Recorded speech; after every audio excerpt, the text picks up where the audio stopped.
एक नंबर। नमस्कार, मैं आप लोगों का दोस्त और भाई राजेश। मेरे दोस्तों, वो विधानसभा चुनाव में गर्माहट देखने को मिल रही है। यहाँ पर कांग्रेस के बाद में भारतीय जनता पार्टी ने भी लिस्ट जारी कर दी। यहाँ पर अर्चना चिटनिस को भारतीय जनता पार्टी ने टिकट दिया।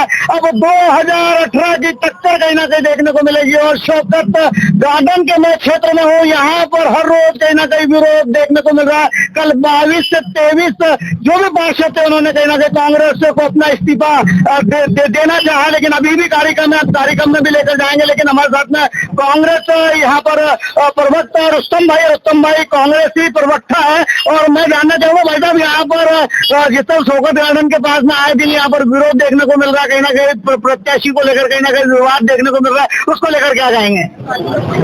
देखिए, सबसे पहले तो मैं ये आपको बता दूं कि हम सब पार्टी के फैसले से सहमत हैं। क्योंकि हम कांग्रेस के निष्ठावान और समर्पित कार्यकर्ता है, तो हमें पार्टी के फैसले के साथ होना चाहिए। और आप जिस विरोध की बात कर रहे हैं, वो विरोध नहीं है, वो पार्टी के कार्यकर्ताओं और नेताओं का बात रखने का एक तरीका है। क्योंकि कांग्रेस पार्टी में एक डेमोक्रेटिक सिस्टम है, इसीलिए सभी को अपनी बात कहने का अधिकार है। सभी कार्यकर्ताओं और नेताओं की अपनी एक चॉइस होती है और कई दावेदार हो सकते हैं एक सीट के लिए, लेकिन टिकट तो किसी एक ही को मिलना है। और पार्टी ने एक के पक्ष में फैसला ले लिया है और हम सबको उसी के साथ जाना है। हो सकता है लोगों की अलग अलग चॉइस हो और वो इस तरह से अपनी बात रखकर पार्टी हाईकमान तक अपनी बात पहुंचाना चाहते हैं, तो इसमें कोई हर्ज है नहीं। सभी को अधिकार है पार्टी तक अपनी बात पहुंचाए, तो ये कोई विरोध नहीं है। सिर्फ ये अपने एक विचार रखने की एक प्रक्रिया है और ये कोई असाधारण और असामान्य बात नहीं है। चुनावी राजनीति का यही मजा है, इसीलिए ये सब सामान्य घटनाएं हैं और ये होता रहता है। लेकिन जहां तक कांग्रेस पार्टी के फैसले का सवाल है, तो हम पार्टी के फैसले के साथ हैं। यहाँ पर कुछ लोग पार्टी के साथ हैं, कुछ लोग पार्टी में विरोध कर रहे हैं। विरोध कब तक चलेगा ये तो देखने वाली बात है। अभी यहाँ पर कार्यक्रम होने वाला है और मैं कार्यक्रम में भी लेकर जाऊंगा, लोगों से जानना चाहूंगा कि यहाँ पर अब भारतीय जनता पार्टी में अर्चना चिटनिस जी और कांग्रेस में शेरा भैया जिस प्रकार से, अब किस प्रकार के यहाँ पर 2018 में जो दंगल हुआ था, उस दंगल को लेते हुए क्या जनता के बीच में चल रहा है, उसको हम जानना चाहेंगे। और कांग्रेस ने दोनों ने भी प्रत्याशी यहाँ पर उतार दिए। भारतीय जनता पार्टी से अर्चना चिटनिस जी है और यहाँ पर कांग्रेस से ठाकुर सुरेंद्र सिंह है। लेकिन जिसे ठाकुर सुरेंद्र सिंह का विरोध देखने को मिल रहा है, अल्पसंख्यक जो समाज के लोग हैं कहीं ना कहीं विरोध कर रहे हैं। तो मेरे साथ में कहता है, बताओ यहाँ पर ये कहता है जो विरोध कर रहे हैं ठाकुर सुरेंद्र सिंह का, कांग्रेस ने उसको टिकट दिया, उसको लेकर क्या कहेंगे? 5 साल से विधायक है, वो बुरहानपुर में कोई काम नहीं कर सके। वो कोरोना काल के अंदर कभी कोई मोहल्ले में उन्होंने देखे तक के नहीं जाके कौन बीमार है, कौन मर रहा है, कौन जी रहा है। इतनी मुसीबत बुरहानपुर सिटी के अंदर सभी व्यक्तियों को थी कि चाहे यानी बेचारे मरे छपे। बहरहाल ये है कि उन्होंने 5 साल में कोई काम नहीं करे और कमलनाथ जी ने जो टिकट का घोषित किया, गलत काम हो गया। बुरहानपुर की जनता नाराज है और बुरहानपुर वाले चाहते हैं किसी को भी टिकट दिया जाए। पार्टी को लेकर चलना है तो क्या किसी को भी आप टिकट दो, हम जिताने के हकदार हम हैं। तो अभी जो युवा विरोध कर रहे हैं लोग जिस प्रकार से यहाँ पर जो प्रत्याशी है, उसको लेकर ये विरोध क्या जायज है? जायज है ये क्या भाई? ये 3 साल से सिदिया कॉलेज बुरहानपुर का बंद पड़ा हुआ है गणपति नाके पे। तो वो गरीब बच्चे जो क्या भाई यानी जो पढ़ना चाहते हैं, वो कहाँ जाएंगे पढ़ने के लिए? ये विधायक से इनका काम था जो उसके लिए कोशिश करें, नहीं तो दूसरा क्या भाई एक कॉलेज बनना चाहिए बुरहानपुर के सभी समाज के बच्चों के लिए। अभी 18 साल से यहाँ पर भारतीय जनता पार्टी की सरकार है चाचा, लेकिन उसने भी कहीं ना कहीं यहाँ पर ना उद्योग के लिए कोई काम किया है, ना ही यहाँ पर कहीं ना कहीं शिक्षा के लिए कोई काम किया है। अर्चना जी के टाइम में क्या भाई कॉलेज खुला है अपने जीरी में खुला है, तो वो कॉलेज में बच्चे पढ़ रहे। तो ये चाहे बुरहानपुर का नाम होगा ना, अगर ये इनके घर भरेंगे, कॉम्प्लेक्स बनाएंगे, इधर उधर बड़े बड़े कारखाने डाल देंगे, तो अरे तो कोई ऐसा कारखाना डालो कि जिसमें 100, 200, 500 मजदूर काम करें, पेट भरे भाई। वो क्या रहा सवाल अपना घर भरने के लिए सभी है और जिसको जिताओ वो अपना उल्लू सीधा करते हैं।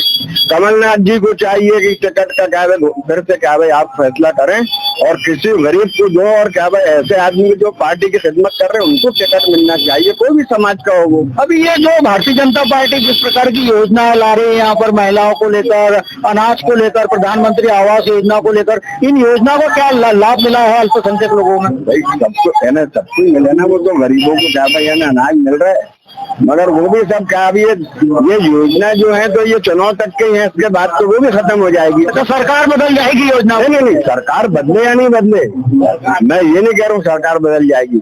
ये योजनाएं जो होती है ना, चुनाव के अव्वल आती है और चुनाव हो जाता है गायब हो जाती है। तो अभी ये जो विरोध हो रहा है, अगर इनके द्वारा विरोध में कोई निर्दलीय उम्मीदवार खड़ा कर दिया तो क्या समीकरण बनेगा यहाँ पर? क्योंकि भाजपा ने अर्चना चिट्ठी से कभी निर्दलीय कोई खड़ा होगा तो बीजेपी जीतेगी। अच्छा, बीजेपी जीतेगी। रहा सवाल क्या भाई, मैं कहता हूँ कि ये 600 रुपए जो हमारे जैसों को जो पेंशन मिलती है नगर निगम से, क्यों वो 1000 नहीं हो सकती? वो भी बढ़ सकती है। गरीबों को क्या भाई, बुढ़े बाढ़ों को जो परेशानियां हैं, वो परेशानियां उनकी लाडली बहनों को 1000 दे रहे हैं वो, जो कि क्या भाई यानी जवान लड़कियां हैं, और ये बुढ़े कहाँ जाएंगे भाई? बुढ़ों की क्या है, पेंशन 1000 होना चाहिए। और ये दाप्ती मिल के जो मजदूर रिटायर हो गए, मिल बंद हो गई, तो 600 रुपए देते, काय के दे रहे हैं 600 रुपए पेंशन है? कोई पूछता तो शर्म आती है बोलने को, 600 रुपए 800 रुपए महीना देते हैं वो तो। अरे कम से कम 3000 तो दो। 600 में क्या होता है? क्या हो रहा है 600 800 में क्या हो रहा है? दाप्ती मिल के मजदूरों को 800 रुपए पेंशन मिलती है महीने की, जबकि 50-50 साल काम करे। अभी ये विधानसभा चुनाव में क्या चाहते हो, किस प्रकार से बुरहानपुर शहर का विकास है? कांग्रेस के हम कांग्रेस के मानने वाले हैं, कांग्रेस को टिकट सही आदमी को दिया जाए, चाहे वो किसी समाज का भी हो, उसको मतलब कामयाब करना है शहर के लोगों की जिम्मेदारी है। यहाँ पर लोग कहते हैं जिम्मेदारी है, और लोगों से भी मुलाकात करेंगे, लेकिन विधानसभा चुनाव को लेकर हम लोगों से क्या? हाँ बोले जनाब, बोले क्या हाल चाल है? ठीक है। अभी ये जो विरोध हो रहा है यहाँ पर, जिस तरह से कांग्रेस के जो टिकट दिया है उनका विरोध करें, क्या लगता है किस तरह से जाएगा? बिल्कुल जाएगा। क्या लगता है क्या होना चाहिए बुरहानपुर शहर में, क्या नहीं हुआ है? बुरहानपुर में तो काम होना चाहिए, जैसे कोरोना काल में हमने खुद देखा है। अच्छा। ये खुद अंदर ग्राउंड हो गया, लेकिन बाहर आके उसने देखा नहीं कि हो क्या रहा है। अच्छा। ये उसका काम है, जो कि जनता ने उसको जिताया है। अच्छा। और जीत करके जनता का ख्याल नहीं तो बताइए। अच्छा, 5 सालों में कुछ फायदा नहीं मिला? कोई चीज भी नहीं, अगर हो तो हमको बताएं। तो आगे अभी किस तरह का विधायक या किस प्रकार की सरकार चाहते हैं जो बुरहानपुर शहर का विकास करे? कैसे चाहते? हम ये चाहते हैं कि भाई यहाँ पर बुरहानपुर शहर में काम होना चाहिए। महंगाई को लेकर के उसके बारे में तो कोई बोलता नहीं है। महंगाई भी मतलब चरम पर है, हर चीज पर मतलब देख लो, कमाई उतनी नहीं है, उतनी कमाई नहीं हो रही है, परिवार का पालन पोषण नहीं होता। बिल्कुल नहीं, महंगाई तो उसमें नहीं हो पा रहा है। तो इस बार फिर कैसा विधायक चाहेंगे? विधायक ये ऐसा होना चाहिए कि सिर्फ काम होना चाहिए, महंगाई कम होना चाहिए, मजदूर का पेट भरना चाहिए। महंगाई ज्यादा और कमाई उतनी नहीं है। महंगाई ज्यादा है, भाजपा की सरकार हो या कांग्रेस की सरकार हो, लेकिन कहीं ना कहीं यहाँ पर महंगाई को लेकर बोलो चाचा, क्या बोलना चाहेंगे? यहाँ पर देखिए दुकानों के धंधे के लिए भी कहीं ना कहीं भाई कुछ कह रहे हैं यहाँ पर, तो हम और लोगों से जानेंगे और लोगों से चर्चा करेंगे।